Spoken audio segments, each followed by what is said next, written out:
रात अभी खत्म नहीं हुई थी और जंगल जाग चुका था। दिनेश हवेली से बाहर निकल चुका था, लेकिन उसके कदम रुक रुक कर चल रहे थे। उसका दिमाग अब भी वहीं अटका था। वो लड़की, सफ़ेद कपड़े, लाल आंखें और उसकी आवाज़। तुम यहाँ नए हो? दिनेश ने सिर हिलाया। यार, ये सब क्या था? लेकिन दिल के किसी कोने में एक अजीब सा सुकून भी था, जैसे वो लड़की खतरनाक होते हुए भी उसे नुकसान नहीं पहुंचाएगी। Scene shift. गहरा जंगल, हवा तेज चल रही थी, पेड़ जोर जोर से हिल रहे थे और उन पेड़ों के बीच नैना खड़ी थी। उसकी आंखें बंद थी, उसके चेहरे पर एक शांत सी मुस्कान, लेकिन अंदर आग जल रही थी। अचानक उसने आंखें खोली और धीरे से कहा, आज पहला हिसाब चुकता होगा। गांव के एक कोने में एक बूढ़ा आदमी सोता हुआ था। उसका नाम था रघु। वही रघु जिसने 20 साल पहले लोगों के साथ मिलकर एक निर्दोष औरत को जलाया था। अचानक रघु की आंख खुल गई। उसने महसूस किया कोई उसके कमरे में है। कौन है? उसने डर के साथ पूछा। कोई जवाब नहीं, लेकिन हवा ठंडी हो गई। दिया अपने आप बुझ गया और अंधेरे में 2 लाल आंखें चमकीं। तू याद है मुझे?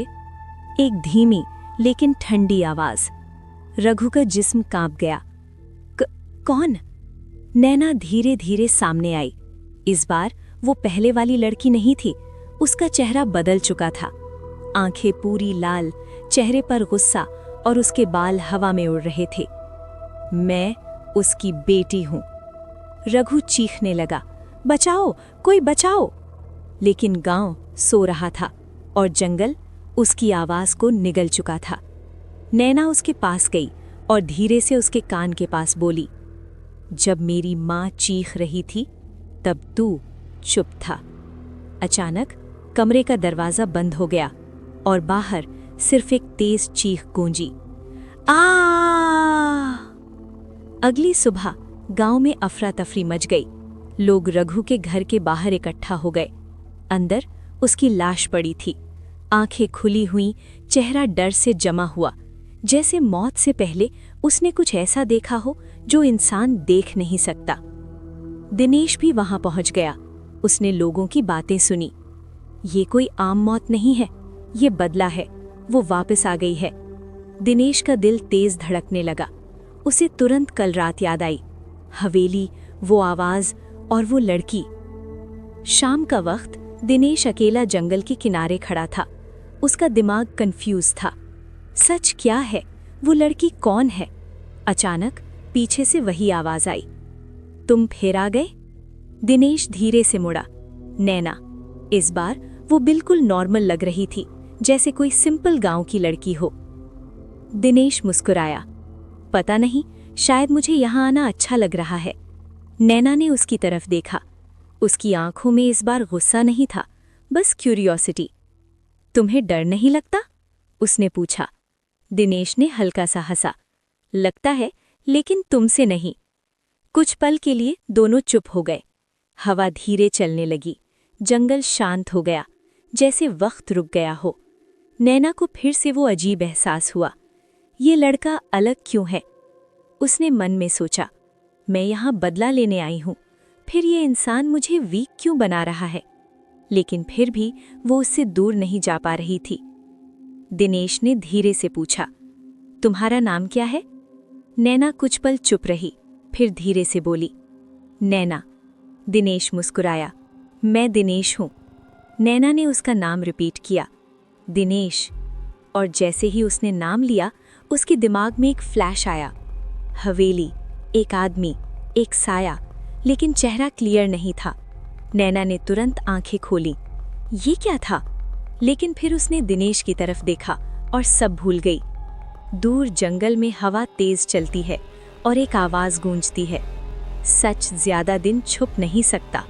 गांव पर डर का साया छा चुका था।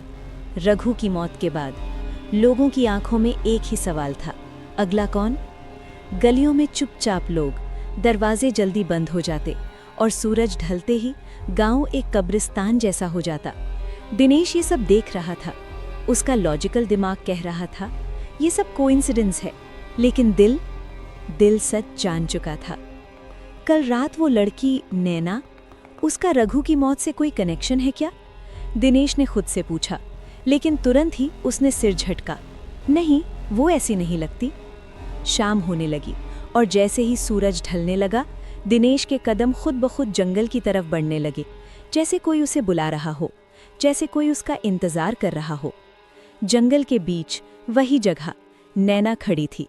आज वो पहले से ज्यादा शांत लग रही थी, लेकिन उसकी आंखों के पीछे आग अब भी जल रही थी। वो आएगा, उसने धीरे से कहा, और कुछ पल बाद पेड़ों के बीच से दिनेश नजर आया। दिनेश मुस्कुराया।